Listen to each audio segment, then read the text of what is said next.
Hello everyone, welcome to JRF Adda. कैसे हैं आप सब लोग। मेरा नाम वर्षा गौर है। मैं आपकी पब्लिक एडमिनिस्ट्रेशन की एजुकेटर हूँ। ये मेरा इंट्रोडक्टरी बायो है। इसी के साथ डाउनलोड कर लीजिए जेआरएफ अड्डा की एप्लीकेशन को अगर आप चाहते हैं ये सारे बेनिफिट्स को जो है उनको यूटिलाइज करना। इंपॉर्टेंट चीज ये है, जितनी भी क्लासेस यूट्यूब पर होती है ना, वो सारी क्लासेस के पीडीएफ्स आपको फ्री में एप्लीकेशन पर मिल जाते हैं। तो आप बिल्कुल इसको डाउनलोड कर सकते हैं एप्लीकेशन को। एंड पेड जो है आपके लिए, पेड पूरा का पूरा कोर्स आपके लिए चलाया जा रहा है UGC NET and PhD preparation के लिए। और ये सिर्फ ऐसा नहीं कि सिर्फ इन्हीं के लिए चलाया जा रहा है। एक इंपॉर्टेंट चीज और बता दूं, दिसंबर में 2 से 3 एग्जाम आपके टारगेट हो रहे हैं। सेम टाइम पर यूजीसी और सेम टाइम पर आरपीएससी असिस्टेंट भी है, असिस्टेंट प्रोफेसर का एग्जामिनेशन। इसी के साथ आपके सेट एग्जामिनेशन भी चल रहे हैं।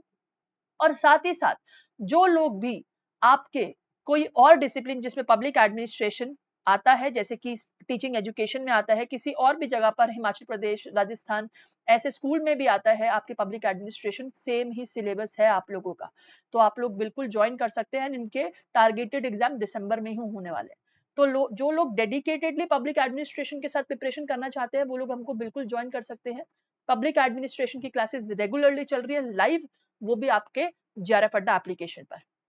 सो go and go join fast. इसी के साथ we are offering you different different subject, जिसमें से मैं आपको पब्लिक एडमिनिस्ट्रेशन पढ़ाती हूँ। ये हमारा हेल्पलाइन नंबर है, आप कांटेक्ट करके जो है इस कोर्स को जल्दी से अवेल कर सकते हैं। एक इंपॉर्टेंट चीज ये है कि आज का जो सेशन है आप सभी लोगों के लिए, वो किसके ऊपर है, वो है दिल्ली यूनिवर्सिटी फैकल्टी इंटरव्यूज के ऊपर, कि भाई कैसे कैसे क्वेश्चन पूछे जाते हैं। और ये रियल लाइफ एक्सपीरियंस है, पर्सनल एक्सपीरियंस है। और काफी बच्चों को, क्योंकि I was assistant professor in other institution, और इसी के साथ मैंने काफी दिल्ली यूनिवर्सिटी के भी इंटरव्यूज जो है देने शुरू करे थे। तो उसके पर्सनलाइज पूरे के पूरे एक्सपीरियंस पर आपको ये बताना चाहूंगी कि कैसे क्वेश्चन पूछे जाते हैं, कहाँ कहाँ से आपसे क्वेश्चन पूछे जाते हैं, ताकि आप आगे के लिए प्रिपेयर हो जाओ। और सब आ गया इसमें, आपका परमानेंट भी आ गया, ठीक है, परमानेंट भी आ गया। इसी के साथ आप लोगों का जो है गेस्ट फैकल्टीज के भी आ गए। और ये हर एक यूनिवर्सिटी, सिर्फ दिल्ली यूनिवर्सिटी नहीं, हर एक यूनिवर्सिटी में यही पूछा जाता है।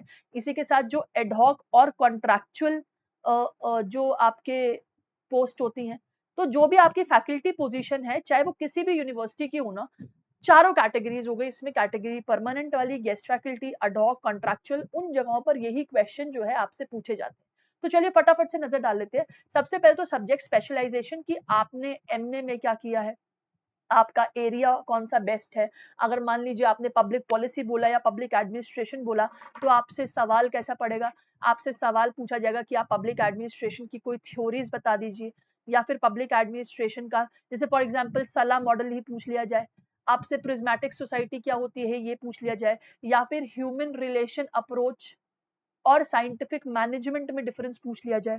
ठीक है, तो क्योंकि आप जो डिसिप्लिन पूछे बोलेंगे ना, तो वहां से आपका सवाल होगा। इसलिए अपना डिसिप्लिन भी, जो सब्जेक्ट आपकी कमांड है या जो एरिया आपका ज्यादा मजबूत है, आपकी स्ट्रेंथ है, उसी एरिया को बोल लीजिए। उसके बाद कभी कभार पूछ लेते कि आपका अंडर ग्रेजुएट और एमए में फेवरेट पेपर कौन सा था। तो देखिए, मैं कभी नहीं बोलूंगी जो पेपर आपको मुश्किल लगता था जस्ट सेशन में दिखाने के लिए आप उसी का नाम बोलें। जो आपको इजी लगता था, आपको लगता है कि आप इंटरव्यू में ज्यादा अच्छे से एक्सप्लेन कर पाओगे, it is decodable for you, तो आप उसको जो है चूज करिए। फेवरेट पेपर आपका क्या था, उसी हिसाब से आप जवाब दीजिए, क्योंकि तैयार रहना कि अगला क्वेश्चन आपसे वहीं से पूछने वाला है। तो हाँ, रही बात कि आपको क्या ये देखना पड़ेगा दोबारा से अपनी मार्कशीट में कि अंडर ग्रेजुएट में आपने कौन कौन से पेपर पढ़े थे। ठीक है, तो हाँ बिल्कुल देखना पड़ेगा। आपने एमए में कौन से पेपर पढ़े थे, बिल्कुल देखना पड़ेगा। तो यहीं से आपका क्वेश्चन बनता है। अगर मैं अगले क्वेश्चन की तरफ चलूं, अगर आपकी पीएचडी ऑन गोइंग है, तो आपसे उससे सवाल पूछा जा सकते हैं कि आपने यही टॉपिक क्यों लिया, कारण क्या था ये टॉपिक लेने का, अच्छा क्या कहाँ तक आपकी रिसर्च आगे बढ़ी, और अगर आप पढ़ाओगे तो आप इसको क्यों कंप्लीट कब करोगे। ऐसे करके आपसे सवाल बिल्कुल पूछ सकते हैं। तो आप ऐसे सवालों में ना प्लीज कॉन्फिडेंट रहिएगा, और क्लियरली और प्रेसाइजली एक तरीके से पूरा जवाब दीजिएगा, क्योंकि आपका वो ये देखना चाहते हैं कि आपको अपने टॉपिक पे जो आपने तैयार खुद करा है अपने पीएचडी के लिए, उसके ऊपर कितनी कमांड है। अगर आपकी पब्लिकेशन हुई है, तो वो पब्लिकेशंस कैसी हुई है, कितने आप रिसर्च पेपर या रिसर्च आर्टिकल या कितना वर्क आपका पब्लिश हो चुका है। जो लोग असिस्टेंट प्रोफेसर की तैयारी करना करना चाहते हैं, जुड़े हुए हैं इससे, वो लोग समझ चुके होंगे पीएचडीज में या फिर एज ए इंडिपेंडेंट रिसर्चर भी ना, आप अच्छे जर्नल्स में अच्छे बुक्स चैप्टर जो है पब्लिश करा सकते हैं। तो बिल्कुल आपसे यहाँ से सवाल पूछे जाते हैं। इसी के साथ आप पढ़ा क्या सकते हैं, तो आप जो पढ़ा सकते हैं, जो आप केपेबल हैं पढ़ाने के, आप उन टॉपिक्स, उन सब्जेक्ट्स का नाम लीजिए, उन पेपर का नाम लीजिए, ठीक है। जैसे पॉलिटिकल साइंस की बात करूं या फिर पब्लिक एडमिनिस्ट्रेशन की बात करूं, तो भाई मान लीजिए आपसे पॉलिटिकल थ्योरी आप बेटर पढ़ा सकते हो, आप आईआर बेटर पढ़ा सकते हो, आप पब्लिक पॉलिसी बेटर पढ़ा सकते हो, आप गवर्नेंस बेटर पढ़ा सकते हो, आप एडमिनिस्ट्रेटिव थिंकर्स बेटर पढ़ा सकते हो। तो आप वही टॉपिक के नाम लेना जो आपको लगता है आपके पास ज्यादा नॉलेज है अभी उस मूवमेंट पर, या फिर आपको वो सब समझ में आ रहे हैं, तो आप उन्हीं यूनिट्स के नाम लेना या फिर उन्हीं टॉपिक्स के नाम लेना जो आपको लगता है कि आप ये बेहतर पढ़ा सकते हो। चाहे आपको बाद में कुछ और लौटो वो अलग बात है, लेकिन एट दिस इन मूवमेंट अगर आप उस इंटरव्यू हॉल में हो तो आप इस तरीके के जवाब दीजिएगा और कॉन्फिडेंट रह के दीजिएगा। एक सबसे इंपॉर्टेंट क्वेश्चन जो आपसे पूछा जा सकता है वो है syllabus on the university programme.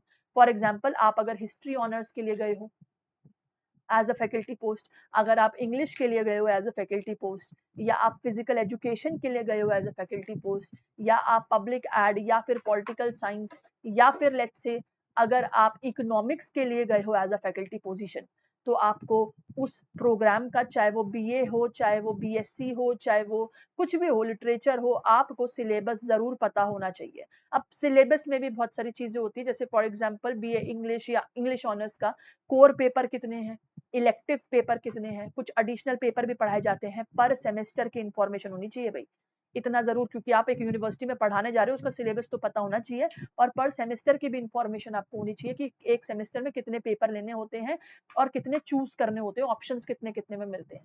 तो कोर पेपर की नॉलेज कि हाँ भाई कोर पेपर कौन है, यानी कि जो मैंडेटरी पेपर है वो कौन से हैं, इसके अलावा आप चूज किस में से कर सकते हो, वो इलेक्टिव पेपर की जानकारी होनी चाहिए। एडिशनल पेपर, अगर किसी बच्चे को कोई एडिशनल पेपर लेना होता है तो उस वो कौन कौन से ऑफर होते हैं उस यूनिवर्सिटी में, अगर ऐसा है तो आप जिस यूनिवर्सिटी में जा रहे हो तो प्लीज उसका सिलेबस भी देख लेना। और एक और चीज होती है कि क्रेडिट कितना है, मतलब ये स्कोर होते हैं, मार्क्स होते हैं, कि अगर आपने मान लीजिए ग्रेजुएशन में एक कोर्स स्कोर पेपर आपका 6 क्रेडिट का है, या फिर अगर मान लो 10 क्रेडिट का या 15 क्रेडिट का है, तो ऐसे काउंट होता है, ठीक है। इलेक्टिव पेपर आपका 4 क्रेडिट का है, तो पर सेमेस्टर ना आपके कुछ क्रेडिट होते हैं, तो वो देख लेना कि क्रेडिट जो क्रेडिट स्कोर होते हैं ना वो कितने होते हैं, वो देख लेना पर कोर्स के, ठीक है, पर सेमेस्टर के आपके क्रेडिट कोर्स कितने होते, क्रेडिट नंबर कितने होते हैं, और पर ईयर के या फिर पर पूरे ग्रेजुएशन प्रोग्राम के आपके कितने क्रेडिट जो होते हैं कोर्स के कितने मिलते हैं, नंबर्स होते हैं आपके सिलेबस में, इस सब की जानकारी होती है। तो प्लीज इसको भी ध्यान में रखना और इसी के थ्रू अपने इंटरव्यू को क्रैक करने की कोशिश करना। और ये सिर्फ दिल्ली यूनिवर्सिटी का ही नहीं बोलूंगी मैं, बट इन जनरल हर एक इंस्टीट्यूट का बोलूंगी, खासकर जो लोग अभी नए हैं, अभी शुरू किया है, जिन्होंने सिर्फ यूजीसी नेट का एग्जाम निकला और चाह रहे हैं कि भाई वो लोग चले जाए गेस्ट फैकल्टी या ओपन डिस्टेंस में पढ़ा लें, तो कोशिश करिएगा कि इस तरीके की नॉलेज आपके पास रहे और आप लोग भरपूर इस एग्जामिनेशन या फिर इस इंटरव्यू को डेफिनेटली क्रैक कर पाएंगे। आई होप आपको कुछ हेल्प मिली हो, अगर कुछ नया सीखने को मिला हो तो बिल्कुल कमेंट करना। Do like the session and all the best, मिलती हूँ आपसे अगले सेशन में। All the best, bye bye, take care, thank you so much for watching. इसी के साथ UGC NET and PhD programme की गाइडेंस आपको मिल रही है जेआरएफ अड्डा पर, जिसको आप ज्वाइन कर सकते हैं। एंड ऑल्सो ऑफलाइन सेशंस आप लोग के लिए लगातार चलाए जा रहे हैं जयपुर में जेआरएफ अड्डा सेंटर में, जिसको आप डेफिनेटली ज्वाइन कर सकते हैं। Thank you so much. Public administration के सेशन रेगुलरली होते हैं 8 बजे, एंड टेलीग्राम ग्रुप हमारा बना हुआ है जिसमें आपको पब्लिक एडमिनिस्ट्रेशन रिलेटेड जानकारी मिलती रहती है, जिसको आप ज्वाइन कर सकते हैं। चलिए अब मुलाकात होगी अगले सेशन में। Bye bye, take care, thank you so much for watching, और सेशन जरूर लाइक करना। All the best.